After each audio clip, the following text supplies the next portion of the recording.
Boa noite, meus amigos. Estamos aqui de volta. Como sempre, começamos nosso programa invocando a Santíssima Virgem Maria, o Santo Padre Pio de Pietrelcina, para que roguem a Deus que nenhuma injustiça se cometa nesse programa. Queria, antes de tudo, avisar aqui aos alunos do Seminário de Filosofia, www.seminariodefilosofia.org, e na última aula eu avisei que a aula seguinte seria no próximo sábado. Mas isso não vai ser possível, porque o responsável pelo curso aí no Brasil, que é o Silvio Grimaldo, vai casar e não sei porquê, ele insiste em comparecer pessoalmente ao próprio casamento. É a mania, é a esquisitice dele, né? Então, aí, parabéns, Silvio e Deise, e a nossa aula fica para o dia 6 de junho. Então, quem recebeu o aviso, por favor, se conhece alguém que é aluno do Seminário de Filosofia, repasse o aviso. Então, também, é claro que vamos colocar o aviso lá no site, www.seminariodefilosofia.org. Aqui me chega uma notícia um pouco atrasada, mas ainda muito interessante, de que um ex-assessor econômico do Vladimir Putin, Andrei Ilarionov, fez uma conferência espetacular no Comitê de Relações Exteriores do Congresso americano. O Ilarionov, ele mudou para os Estados Unidos, hoje ele trabalha no Center for Global Liberty and Prosperity, no Cato Institute de Washington. Então, em primeiro lugar, ele confirmou uma coisa que nós já estamos dizendo há muito tempo, quer dizer, quem governa a Rússia é a KGB. Não existe esse negócio de ex-KGB. Na KGB só se entra e não se sai. E, sobretudo, não houve notícia de que um único membro da KGB fosse demitido, né? Todos os demitidos da KGB estão no cemitério. A KGB é a maior organização de qualquer tipo que já existiu no mundo, com 500 mil funcionários só dentro da ex-União Soviética, hoje Rússia, tá certo? E mais uns 5 milhões de colaboradores, no mínimo, espalhados pelo mundo. E diz aqui o Andrei Larionov que a diplomacia, a política dos Estados Unidos com relação à União Soviética é a pior possível, é a da retirada. Diz ele, a política do presidente Obama está condenada à catástrofe, porque não quer reconhecer a verdadeira natureza ditatorial e imperialista do regime russo. A KGB age como uma sociedade secreta que pune os indisciplinados com a morte, oprime os cidadãos com a violência, assassinou dezenas de milhares de pessoas, encarcerou dissidentes, suprimiu a mídia independente, exporta armas e está preparando uma ciberguerra. Diz aqui o Larionov que a propaganda anti-Estados Unidos, na Rússia atual, atingiu um nível maior, mais intenso do que nos tempos da própria União Soviética. Então, a política do Obama aqui é afagar, né, o Putin, tratá-lo como se fosse o maior amigo que os Estados Unidos já tiver e esconder, quer dizer, encobrir tudo isso que está acontecendo dentro da Rússia. Daí diz Ilarionov, a atual diplomacia multilateral americana é exatamente aquilo de que o regime russo precisa para atingir seus objetivos.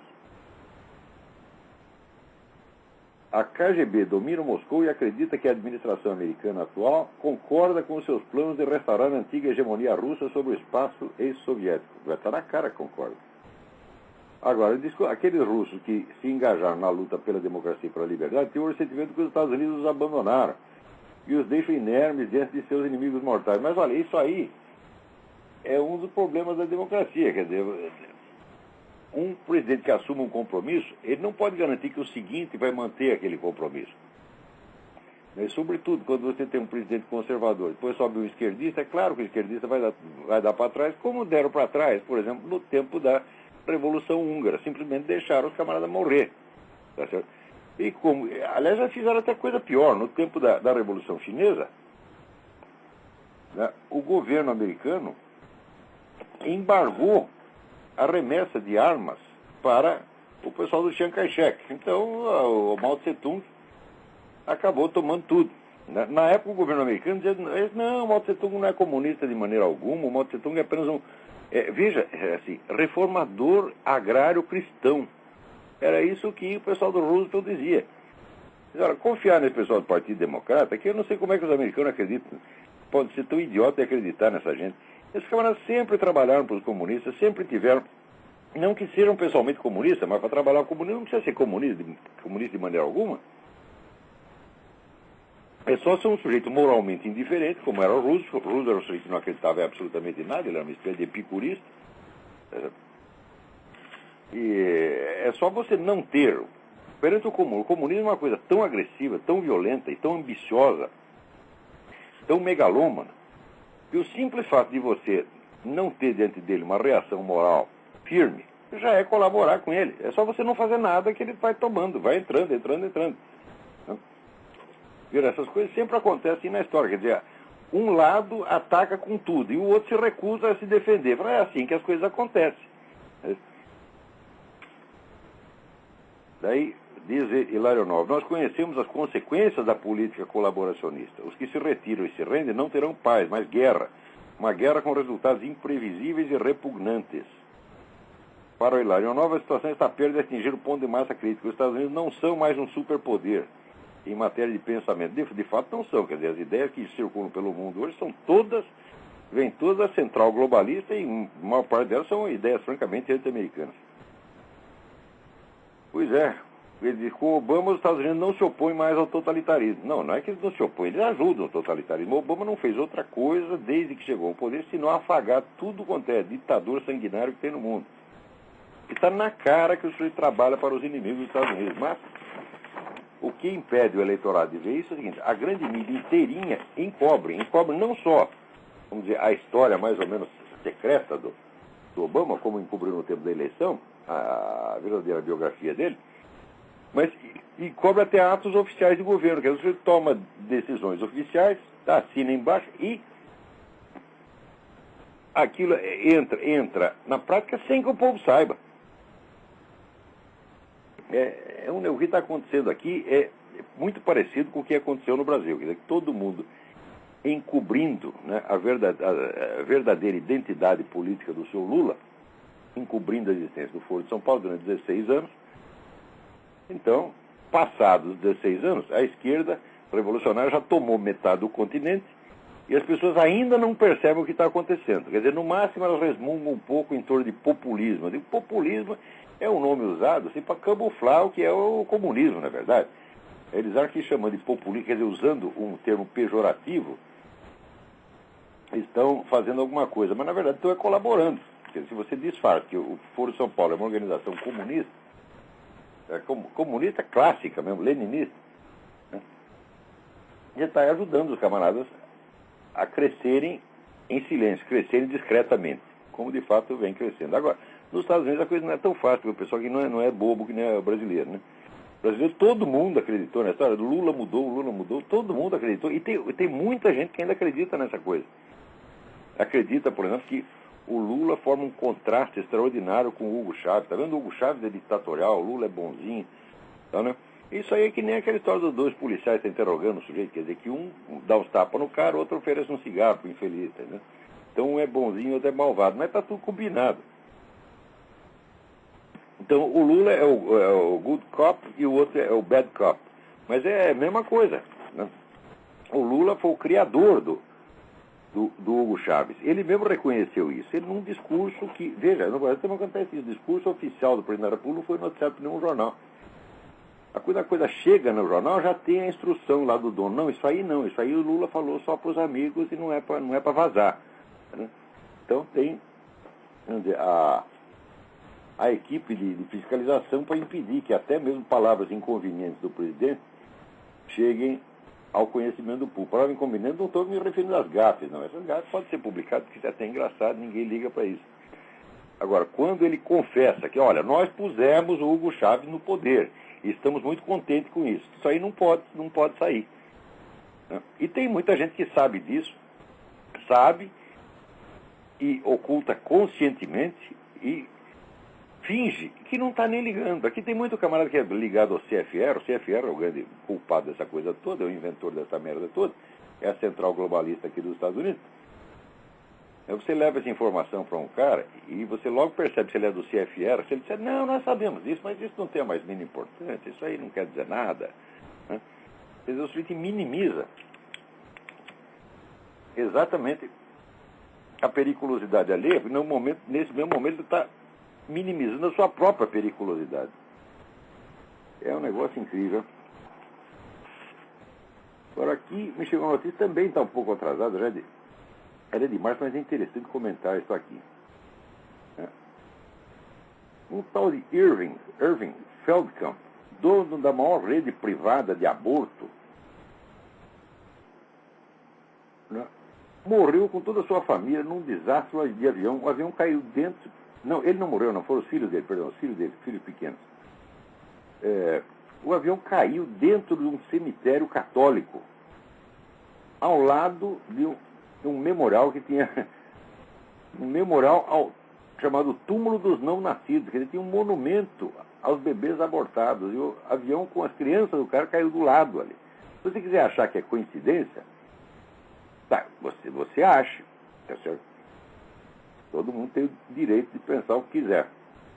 Sobretudo o direito de não entender, né, aquilo que o acontecimento está mostrando claramente para você. Agora, aqui todo mundo sabe que essa organização Planned Parenthood, ela espalha clínicas de aborto ilegal pelo mundo inteiro e em seguida denuncia, né, os efeitos do aborto ilegal. O aborto ilegal está matando milhares de pessoas. Na verdade, não é tantos milhares assim, né? No Brasil, a taxa é de 8 a 10 mulheres por ano que moram nessas coisas. E o nosso ministro faz um barulho dizendo que são milhares. Ora, não são milhares, são poucas, mas quem estão matando elas são vocês mesmo. Quer dizer, quando a família de um sujeito desse mora nestas circunstâncias, por o sentido simbólico é tão óbvio, ainda tem gente que não quer ver. E olha, a possibilidade disso acontecer por coincidência, eu acho que é de 1 para 80 bilhões. Agora alguém me manda aqui também um artigo do site do Dom Estevão Bittencourt sobre as oficinas de desmanche humano, o florescente negócio da colheita de tecidos. Quer dizer, você pegar pedaço de feto e vender. Tem aqui até a tabela de preço, aqui a amostra não processada, $70. Fígados com 30% de desconto, $125, né? Pâncreas, $100, né? Timo, $100, intestinos e mesentério, $50. Ele tem um imenso comércio dessas coisas, porque aqui eu acho que o número de abortos hoje está na base de 1,5 milhão, 2 milhões por ano, uma coisa assim, né? Então tem fígado para mais de metro, né? Se você quiser, se você precisar de um fígado aí, né? Na China elas estão fazendo sopa de feto. Sopa de feto. Isso aí saiu no jornal Seoul Times, no jornal da Coreia, saiu uma reportagem com foto. Então uma coisa horrorosa, Você vendo os caras fazendo a sopa, né? O feto dentro da sopa, e o pessoal toma. Porque na China o aborto não é ilegal. E não é ilegal, quer dizer, os resultados do aborto, né, os restos do aborto pertencem ao hospital. O hospital faz quem quiser, vende para fazer sopa. Isso aí é a nova civilização na qual estamos entrando, gente. Essa nova civilização foi planejada, tá certo, por grupos multibilionários que estão montando um novo sistema mundial que alia, vamos dizer, a flexibilidade da economia de mercado com o controle centralizado do comunismo. Isso é a ideia deles, é a famosa terceira via. Terceira via é isso aí. Quer dizer, nós vamos manter a economia funcionando. Para manter funcionando tem que ter uma certa liberdade de mercado. Isso os caras até de 30 já tinham percebido, que não dá para socializar tudo. Então, a ideia dos camaradas, assim, economicamente é isso. Já explico o resto daqui a pouco. Deixa eu só atender alguém que está na linha. Alô, quem é? Alô? Alô? Alô? Olavo? Eu? Olavo, é a Celina. Eu estou ligando o Skype só para eu poder ouvir o programa, porque eu não consigo de outra forma. Não precisa me dar bola. Tudo bem, um beijo. Beijão, tudo de bom. Então, a estrutura econômica é essa, então. Quer dizer, você tem, ao mesmo tempo, aquele controle centralizado, né, feroz, como tinha no comunismo, mas você reserva uma parte da liberdade de mercado. Quer dizer, você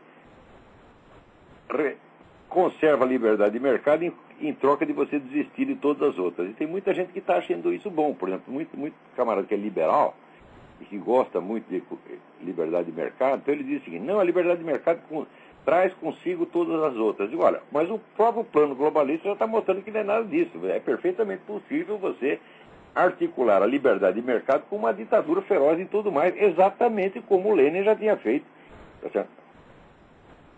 Com a tal da NEP, Nova Política Econômica, era exatamente isso. Você libera a economia e estrangula tudo mais.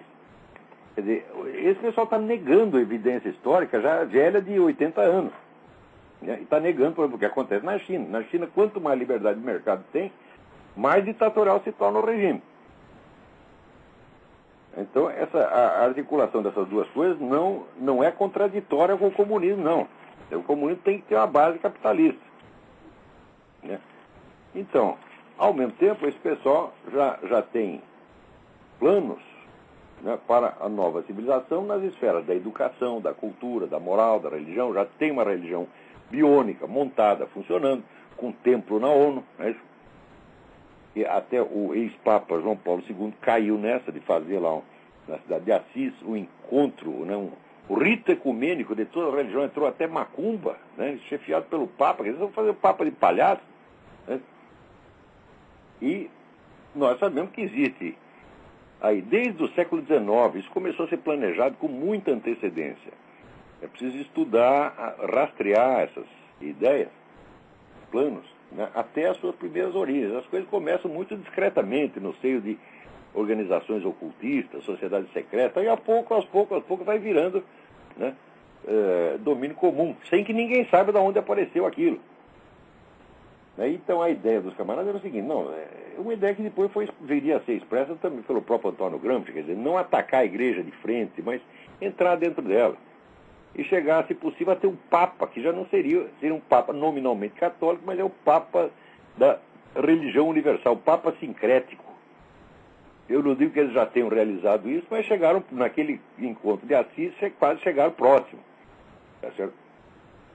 Agora, parece que esse papa aí já percebeu a brincadeira e já viu onde tá pisando e sabe que o mar não está para peixe. Né?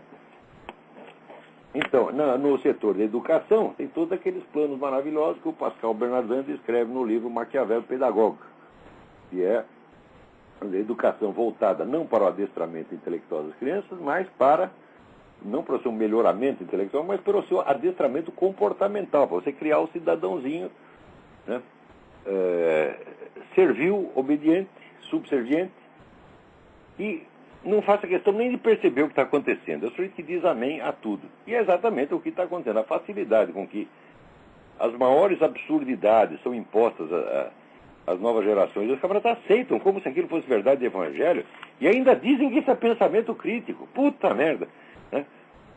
Quer dizer, isso aí já está em avançada fase de implantação. A estrutura política, burocrática, jurídica do governo mundial já está em funcionamento. Quer dizer que a ONU, a Comunidade Europeia, às vezes tomam as suas decisões em comissões técnicas que não foram eleitas e cujos membros ninguém sequer conhece. E isso é passado em seguida para os governos nacionais, cuja função é carimbar, né, e obedecer. Tá certo? Então, se quiserem a informação sobre isso aí, vocês procuram o livro do Daniel Stulin, que se chama The True Story of the Bilderberg Group.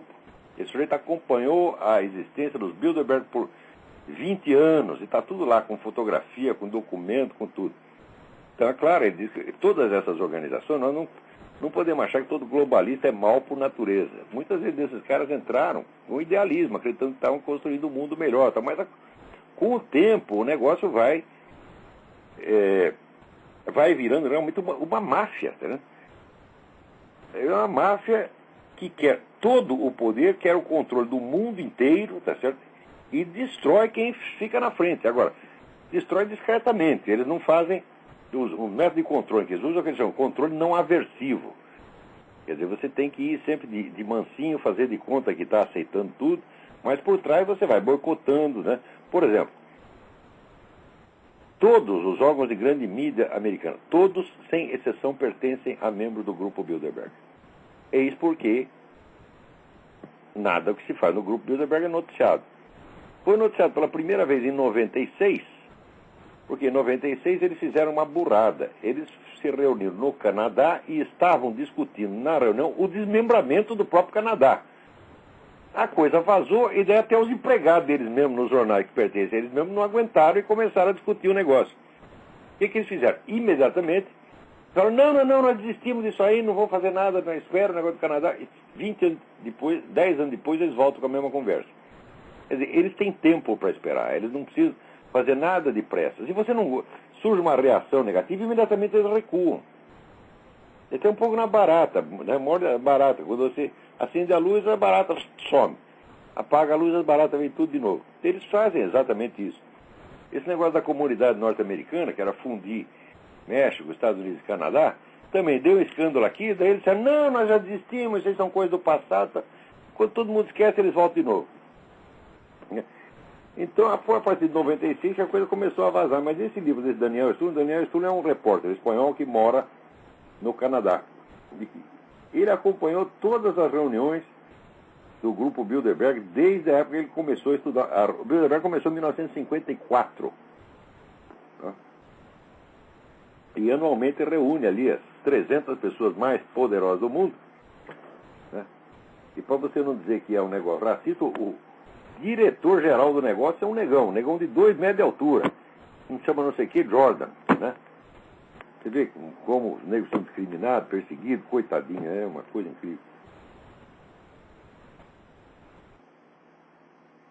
Quer dizer, o Barack Obama, ser presidente dos Estados Unidos é nada perto de ser diretor do Bilderberg.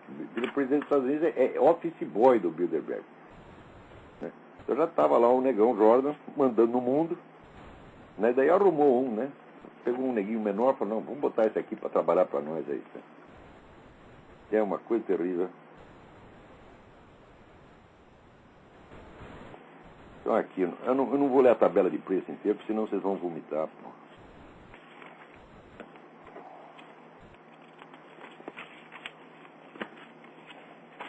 Agora, que aí no Brasil está adotando um novo sistema de cotas universitárias não raciais, que é as cotas para quem estudou universidade pública. Quer dizer, parte do princípio de que se o sujeito está na universidade pública, ele é pobre. O que é uma coisa obviamente falsa. Eu lembro que na USP, né? Chegava ali no estacionamento da USP, só tinha Mercedes-Benz, BMW.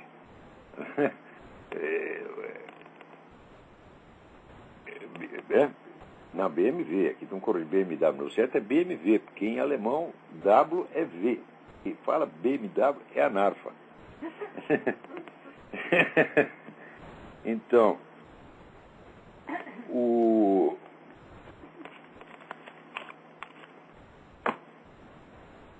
Então, se você estudou em universidade particular, né, você já é considerado um membro da burguesia exploradora, sanguinária, como é da elite, como é que falava o tal Cláudio Lembo? Elite, agora esqueci, elite cruel, né?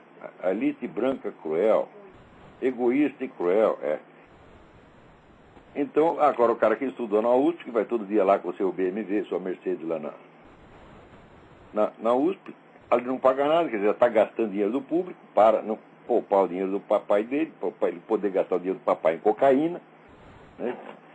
Esse aí recebe lá uma cota, de modo que se você for o melhor aluno de uma universidade privada e você quer passar por uma estatal, você está roubado, né?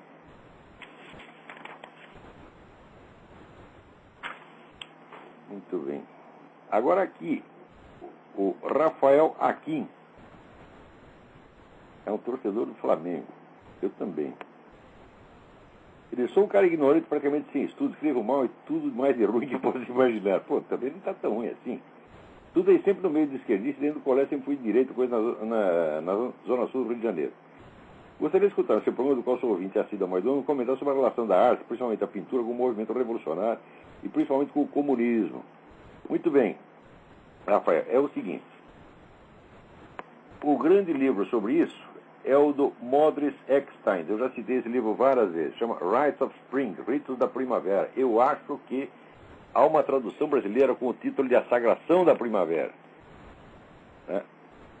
ali você tem todas as dicas de como esse movimento modernista nas artes estava ligado não só ao comunismo, mas a todas as correntes revolucionárias. Todas as correntes revolucionárias do século XX, todas partiram do modernismo artístico. O comunismo, nazismo, fascismo, anarquismo, tudo saiu dali, tá certo? E o país que era o portador dessa porcariada era exatamente a Alemanha. Foi na Alemanha que todos esses movimentos começaram. Então, eu sugiro para você, o assunto é muito complicado, eu não poderia explicar lá aqui, mas está tudo lá no livro do Modris Eckstein, Ekstein, Sagração da Primavera.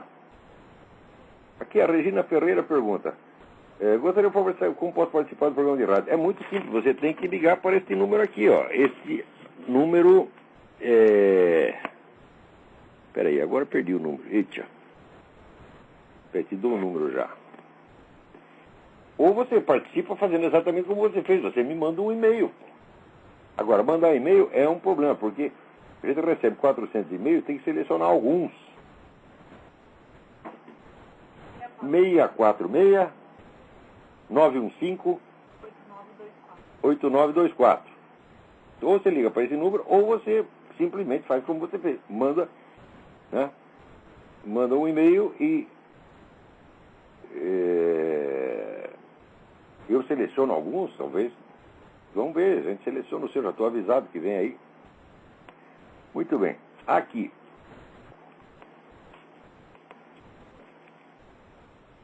Aqui, está aqui a Priscila perguntando o nome do autor do livro sobre Bilderberg. É Daniel Stulin, Estulin. O livro foi publicado na Espanha, primeiro. Fez um sucesso danado. E agora saiu a versão americana. Só que a versão americana está um pouco mais completa, porque ele atualiza sobre a questão da União Norte-Americana. Eu recomendo que leiam na edição americana. Agora, aqui o Carlos Batista me manda uma notícia do Washington Times que eu não tinha de fato percebido, que um sujeito chamado Norman Su, nome chinês, né, que foi um dos grandes fundraisers da campanha dos Clintons, está dando dinheiro para os Clintons faz tempo, acaba de ser preso por fraude. Olha só.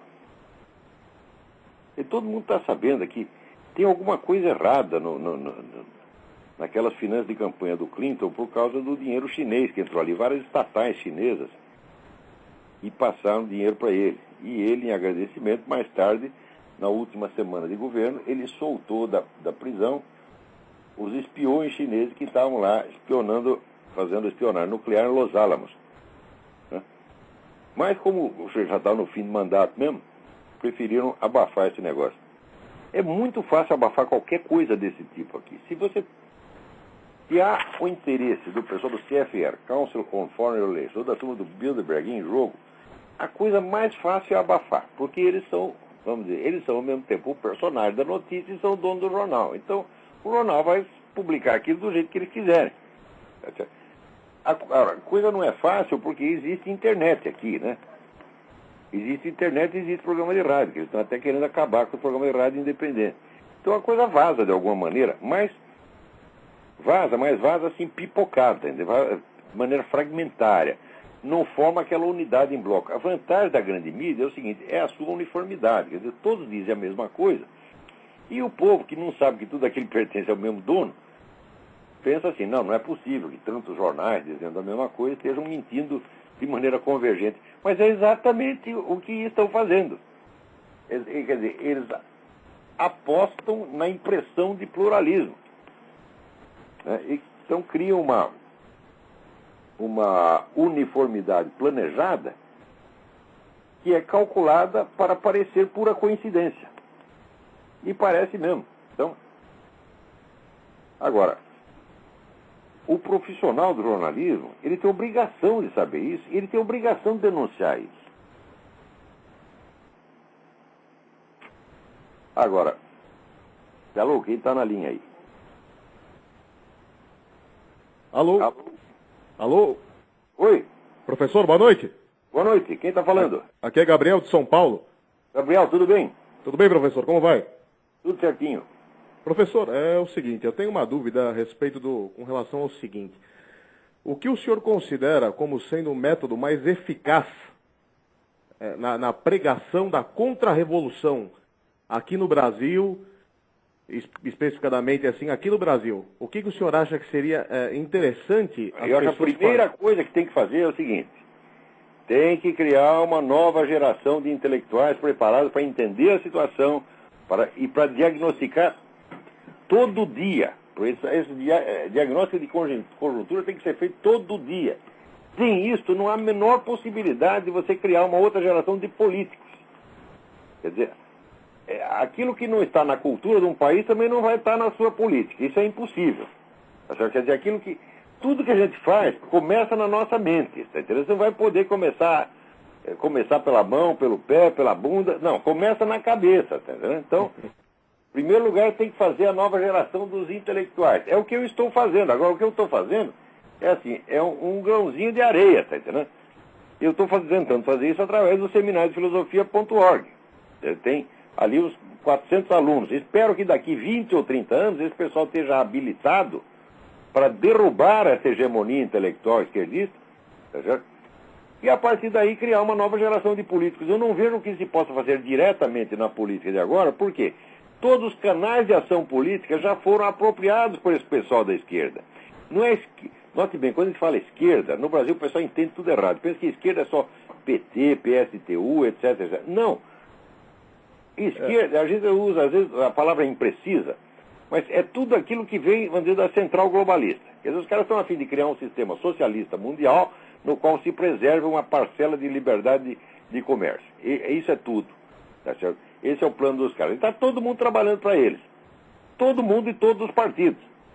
E, naturalmente, isso aí só vai favorecer o quê? A criação da nova civilização anticristã, do governo mundial centralizador, controlador, a sociedade administrada. E está todo mundo trabalhando para isso, inclusive o pessoal que diz que é da direita. Aqui não, aqui você ainda tem uma boa parcela dos conservadores que lutam contra isso. Então, caras patriotas americanos estão contra isso. Agora, no Brasil, não. No Brasil não tem nenhum. Todo mundo é puxa-saco de globalista, todos eles. São todos iguais. É Fernando Henrique, é Zé Serra, é Lula, é todo mundo, porra.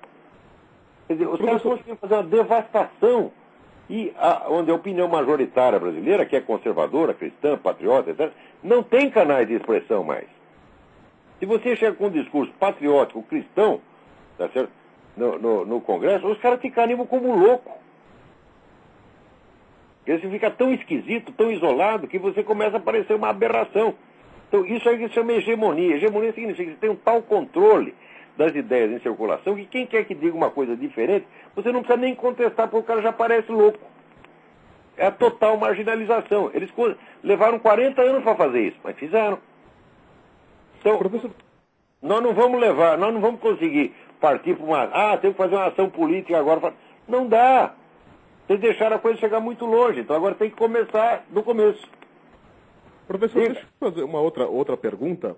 Outro dia eu estava escutando um programa, acho que eu até fiz um download na internet, do padre Paulo Ricardo, que ele falava a respeito de uma associação que foi feita entre o marxismo e Freud. Sim. Nos anos 60, a partir daquele pessoal da escola de Frankfurt. Isso. Quem trabalhou muito nisso aí foi o tal do Herbert Marcuse. Marcuse, isso mesmo. Porque Freud, pessoalmente, era um conservador, você tá entendendo? Freud abominava o comunismo. Mas daí os caras descobriram que a psicanálise tinha um potencial revolucionário e decidiram fazer uma fusão de marxismo e psicanálise. E convenceu muito idiota por aí, E convence até hoje, né? Convence. Tá ok, professor. Muito obrigado pela resposta. Eu gostaria de agradecer não só o programa de hoje, pelos minutos aí, mas por todos os programas que o senhor tem feito. Espero que continue por muitos anos essa ilha de raciocínio lógico que ainda existe. Muito obrigado, nós estamos apenas começando. Tá ok, professor. Muito obrigado e boa noite. Apenas uma criança, estou começando agora. Boa noite, professor. Boa noite. Obrigadão. Obrigado a você. Então aqui, eu li aqui no Reinaldo Azevedo esse negócio absolutamente espantoso. Quer dizer, a Associação Brasileira de Imprensa estava lá promovendo uma passeata contra a CPI da Petrobras. Quando vai se descobrir, eles receberam dinheiro da Petrobras para fazer isso. Mas que porra, aqueles velhos tudo, né? Caras de velhos respeitáveis, né? Aqueles burgueses respeitáveis. São bando de putas, é isso que vocês são, gente. É isso que vocês são, puta merda. Não tem vergonha na cara. Puta, né? Agora, aqui, estou falando de mídia, né? Essa semana saiu aquele negócio. Relatório confirma abuso de milhares de crianças por parte da Igreja Católica da Irlanda. Eu já expliquei isso num artigo que vai sair nos próximos dias. O artigo chama Jornalistas contra a Aritmética. Porque às vezes é o seguinte, quando você escreve uma bela mentira na imprensa, existem dois tipos.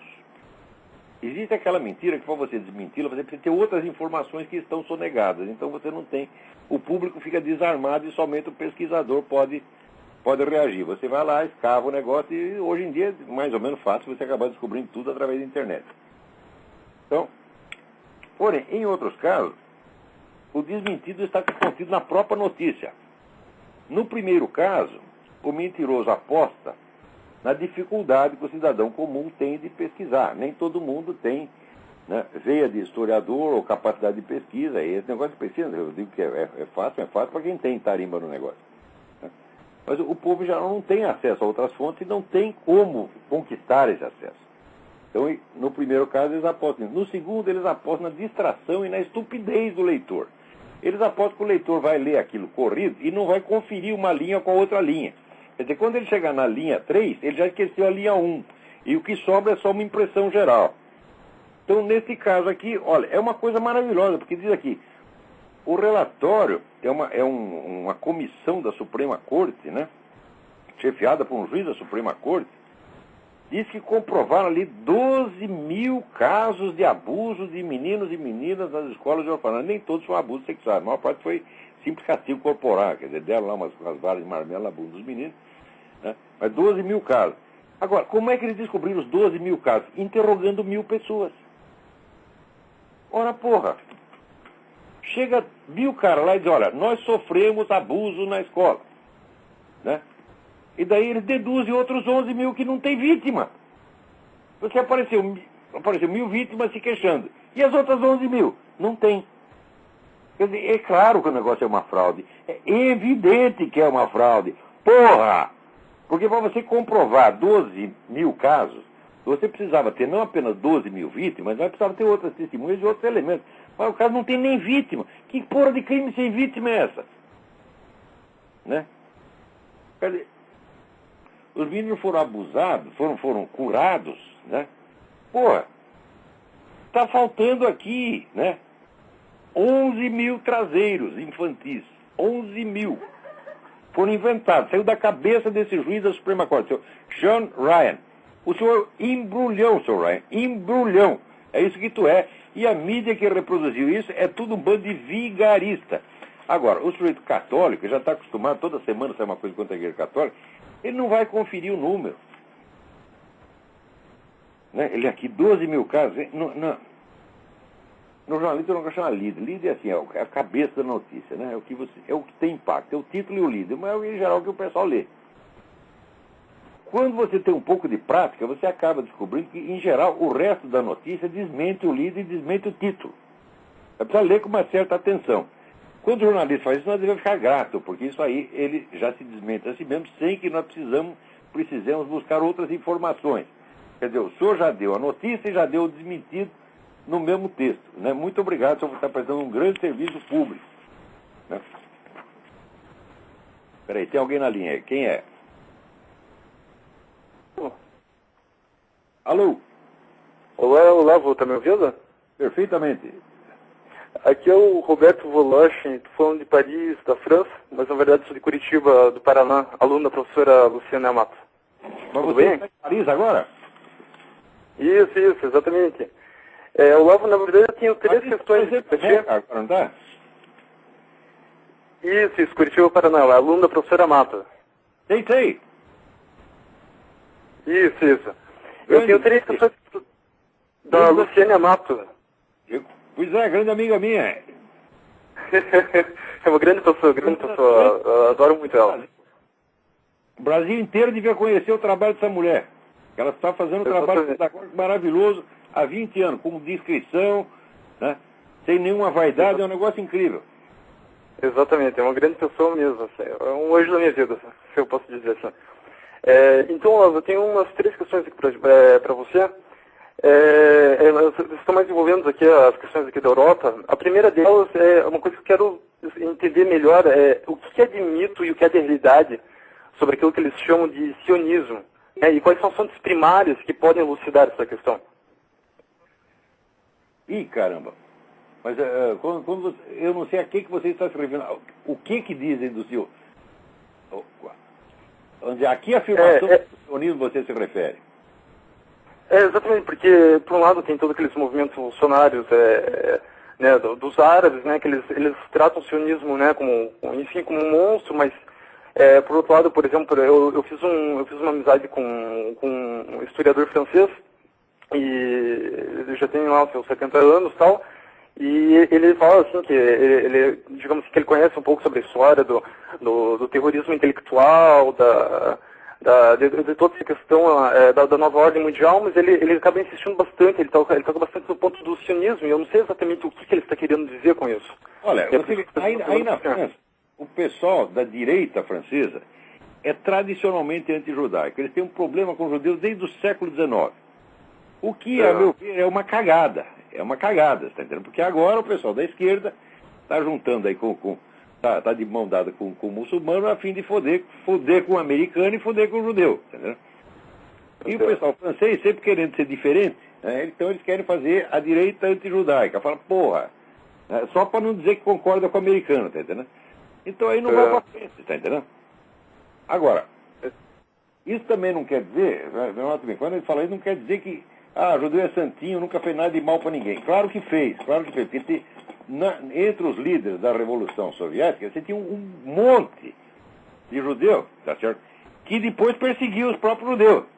Mas que as organizações judaicas ainda não tiveram a coragem suficiente para denunciar esses caras e excomungá-los. E a sinagoga tem o poder de fazer, tem o poder de excomungar o cara. Olha, Leon Trotsky está fora. Seu fulano de tal, Kaganovich, está fora. Tá? Eles nunca fizeram isso. E tem que fazer, pô.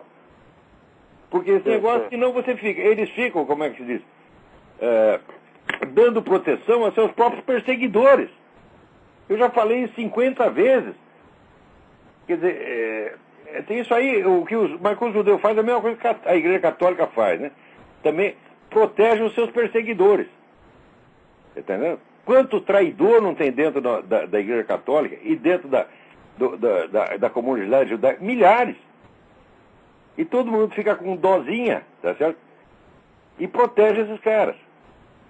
Tem algo a ver com aquela comunidade da Rothschild, se não me engano, alguma coisa que eu li numas apostilas de astrocaracologia. Esse juiz merece um pontapé no meio do cu, você entendeu? Porque ele ajuda tudo que é ruim no mundo.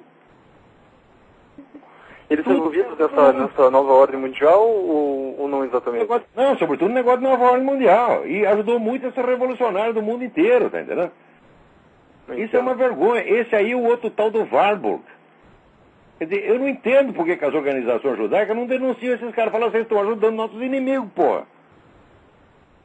Você vê aqui, na Segunda Guerra, tinha um monte, os caras se iludiram a tal ponto que um monte de judeu perseguido na Alemanha correu para onde? Correu para a União Soviética. Chegou lá na União Soviética, o que Stalin fez? Prendeu todo mundo e mandou de volta. Você está entendendo? Sim. Bom, professor, tem só uma outra segunda questão. É o seguinte, as origens ideológicas do sionismo são bastante comprometedoras, porque era um movimento também revolucionário de esquerda, nas suas origens. Porém, não foi isso que acabou se realizando. Você vê que Israel é uma democracia. Às vezes está à direita, às vezes está à esquerda no poder. Tá? Quando está à esquerda, entrega tudo para os inimigos. Daí chama a direita de volta para reconquistar. Como agora está lá o Netanyahu. Espero que consiga. Tá?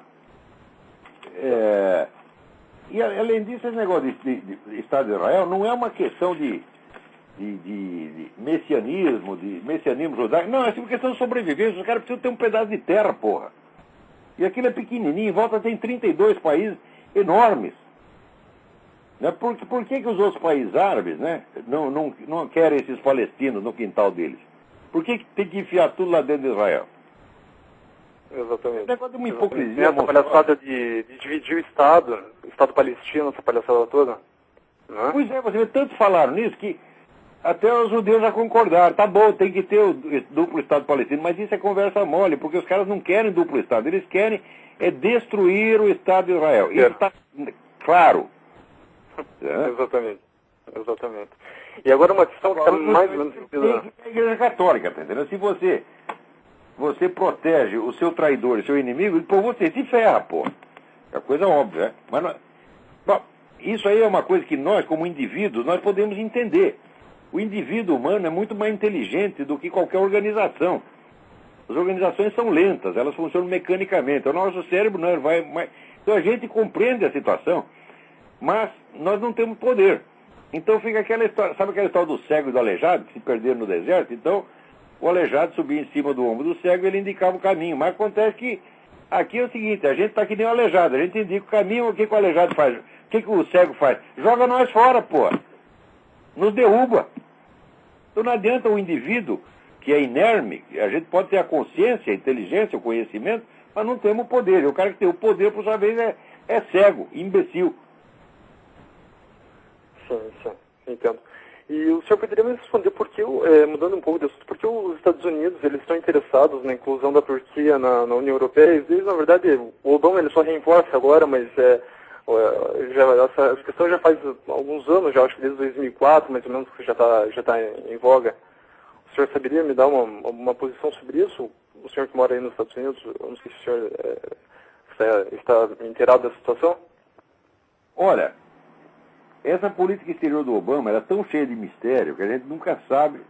Você só fica sabendo o que o sujeito quis depois do fato consumado, tá entendendo? Mas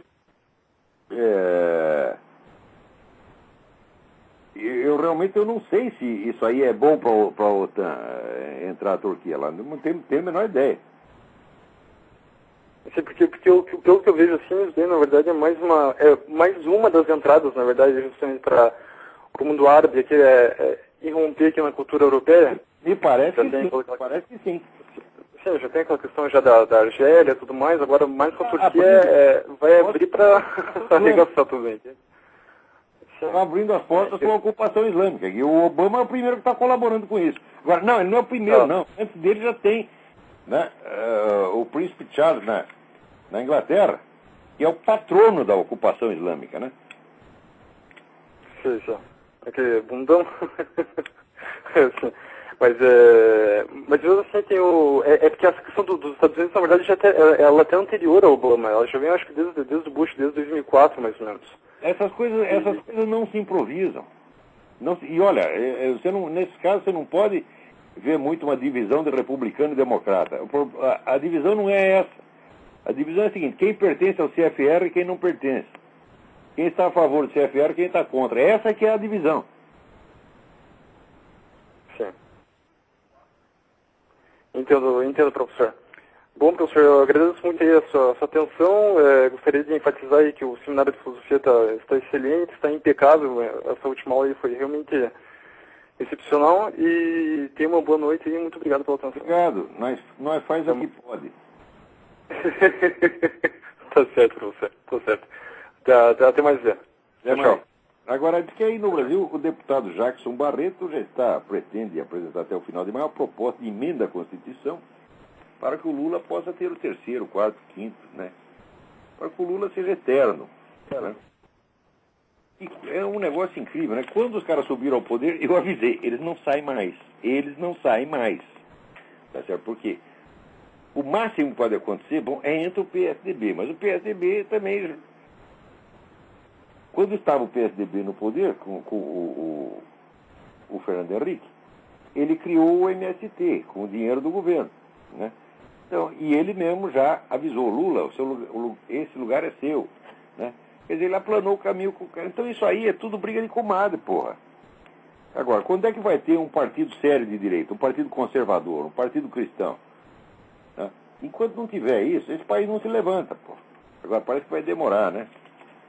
Agora, alguém me mandou aqui um artigo do doutor Emir Sader, que está uma coisa maravilhosa, maravilhosa, maravilhosa. Ele está reclamando do pessoal que deixou de ser esquerdista, o pessoal da mídia que deixou de ser esquerdista. Olha aqui, guia para ser ex-esquerdista. Hã? Ah, é, agora, me desculpa. O artigo é 2006, que pena. Né? Pensei que tinha sido agora. Mas vale a pena ler, porque ele diz aqui 1 milhão de motivos que você tem para ser anti-esquerdista. Né? Os motivos se dividem em 2. Primeiro, são coisas verdadeiras. Né? Ele fica indignado que o pessoal diga que, né, um bom começo pode ser dizer que o socialismo fracassou. Ué, não fracassou? Não fracassou? Porra! Caramba! Está todo mundo pedindo socorro para a iniciativa privada lá, a China está vivendo de dinheiro americano, né? A Rússia também. Como é que não fracassou? Mas, veja, esse pessoal assim, eles não têm nada a alegar contra a afirmação, então eles a repetem com ar indignado. Olha, ele está dizendo que o socialismo fracassou! Ele está dizendo que o socialismo fracassou! Ele está dizendo que o socialismo fracassou! E eles repetem isso várias vezes, indignado, né? E é uma coisa absolutamente inaceitável. E isso para eles é um tipo de argumento. Né? E repetir várias vezes a coisa. Olha, ele está dizendo que 2 mais 2 é 4! Ele está dizendo que 2 mais 2 é 4! Eles ficam, assim, passados, né? Outra coisa é criticar veementemente Stalin, depois dizer que ele foi igual a Hitler, os dois totalitarismos. Ué, não foi? A que caso? Então, tem aqui uma série de razões que ele dá, assim, indignado, mostrando, né? Onde já se viu o que eles estão dizendo? E as outras são coisas que não são de direita, que na verdade são de esquerda. Né? Por exemplo, quer ver?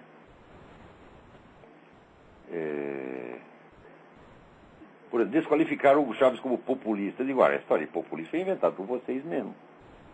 Para disfarçar que o negócio não é comunista, eles inventam populismo.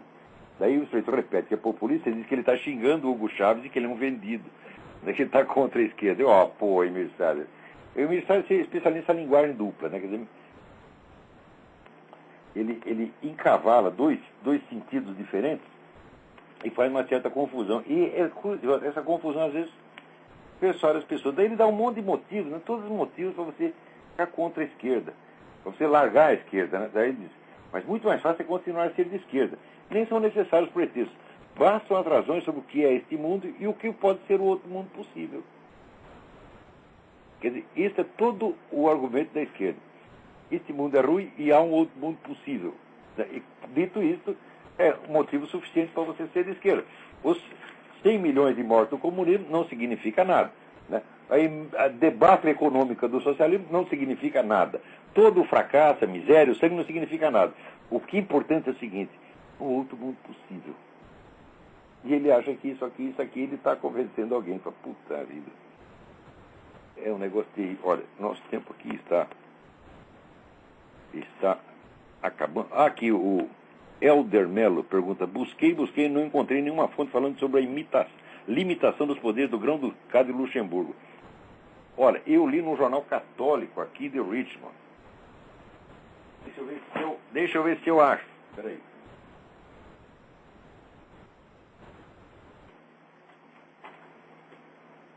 Olha, está numa pilha de papéis aqui. Eu prometo para você, no programa que vem eu te dou o nome do jornal e você pode escrever para lá. O artigo estava muito bom, muito sério. E ele mesmo, do autor mesmo, assinalava que aquilo não tinha sido noticiado em parte alguma. É um escândalo, porque de fato, vamos dizer, era o último governo monárquico da Europa. Que caiu, assim, da noite para o dia e ninguém sequer noticia. Também assinalo aqui a carta de Dom José Cardoso Sobrinho, que está sendo distribuída a todos aqueles que o ajudaram naquele confronto onde ele simplesmente cumpriu a sua obrigação de arcebispo e todo mundo caiu de pau nele. É isso aí, Dom José, vai em frente, estamos com o senhor. E também chega aqui um apelo, né, em favor da Rosângela Justino, que está sofrendo perseguição, porque não pode ter psicólogo cristão, sabe? Se psicólogo cristão é proibido, né? E se chega lá um paciente, você dizendo, olha, eu sou homossexual, quero deixar de ser, e você ajuda o cara, pronto. Você virou um monstro. O que você tem que fazer é o seguinte, você é psicólogo, você tem que dizer, como deixar de ser homossexual, rapaz? Que é isso? Né? Que coisa mais imoral. Vai lá dar o cu, faça isso, isso é sua obrigação. Né? Se você não diz isso, você é um criminoso. Como é possível, né? Quer dizer, você não tem... Quer dizer, aí está errado o psicólogo que quer ajudar o cara e que tá... O sujeito que quer deixar de ser homossexual também é um traidor da classe. Essa é a classe mais discriminada que tem. Ex-homossexual, né, é monstro, é criminoso. Né? São réprobos. Né? Uma vez homossexual, você não pode parar nunca mais, você está entendendo? Agora, antes de terminar aqui, eu queria ler aqui, lembrar que recebi uma carta da Eli Brito, da Bahia, né, que está lá construindo uma ecovila em Salvador. Olha, Eli Brito foi uma das pessoas mais inteligentes que eu conheci no Brasil. Né? É uma grande mulher, tenho muita saudade dela, uma pessoa extraordinária. Vou lá visitar o seu site e vamos ver o que dá. Então, mas desde já, parabéns pelo seu trabalho. Então, até a semana que vem, muito obrigado.